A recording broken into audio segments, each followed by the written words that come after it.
Patrick Haggerty here, Basin Youth for Christ at the Broadway Theater in Malin. We are continuing our journey through the Gospel of John. We are now at the end of John chapter 19. Previously, we've witnessed the trial, the beating, and the crucifixion of Jesus Christ. And at this point, he's breathed his last. He's cried out, "It is finished," and he's dead. And we pick up the story now with two interesting characters that claim the dead body of Jesus Christ. We pick it up in verse 38. Afterward, Joseph of Arimathea, who had been a secret disciple of Jesus because he feared the Jewish leaders, asked Pilate for permission to take down Jesus' body. When Pilate gave permission, Joseph came and took the body away. With him came Nicodemus, the man who had come to Jesus at night. And he brought about 75 pounds of perfumed ointment made from myrrh and aloes. Following Jewish burial custom, they wrapped Jesus' body with the spices and long sheets of linen cloth. The place of the crucifixion was near a garden where there was a new tomb never used before. And so, because it was the day of preparation for the Jewish Passover, and since the tomb was close at hand, they laid Jesus there. Jesus, at this point, dead and buried. And out of the shadows of that disaster steps this man, Nicodemus, and Joseph of Arimathea, these men. It's interesting. Why now?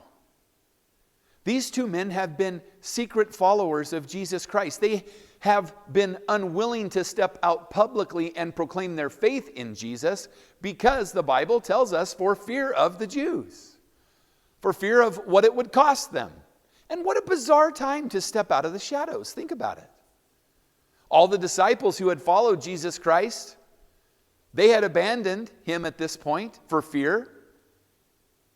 They see their Messiah dead, and from human perspective, totally defeated. And they're confused, they're at a loss. They're not standing up for Jesus. They were the ones that were following him publicly. Now they have retreated, and then out of the shadows comes Nicodemus. He chooses to take a stand for Jesus Christ, his time to say, you know what, I'm with him.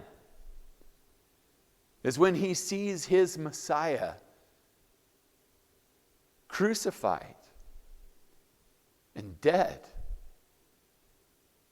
Again, from human standpoint, defeated.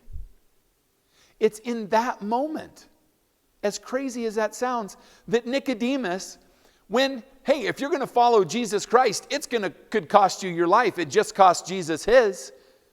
At that time, you'd think Nicodemus's fear would be at an all-time high, keeping him in the shadows. But no, he steps out of the shadows and he looks at Jesus and he says, hey, I identify with him.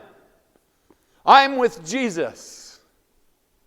I'm going to live for him. Nicodemus, at this point we know for sure, born again. He has received Christ's amazing message that for God so loved the world, for God so loved Nicodemus, that he gave his one and only son so that if Nicodemus would believe in him, Nicodemus would have everlasting life. And Nicodemus has received it, and he's going to step out of the shadows at a bizarre time. At a time from human standpoint is total defeat. And my encouragement to you and to I today is, will we step out of the shadows and say, yes, I'm with Jesus.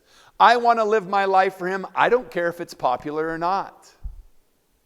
I'm with Jesus. Let's stop trying to follow Jesus Christ in the shadows, folks. And let's say, hey, even if it costs me my reputation, even if it costs me some popularity, even if it might cost me some relationships with some folks, I want to live for Jesus Christ no matter what. That was Nicodemus then. It's my hope and prayer that it's us now. God bless you.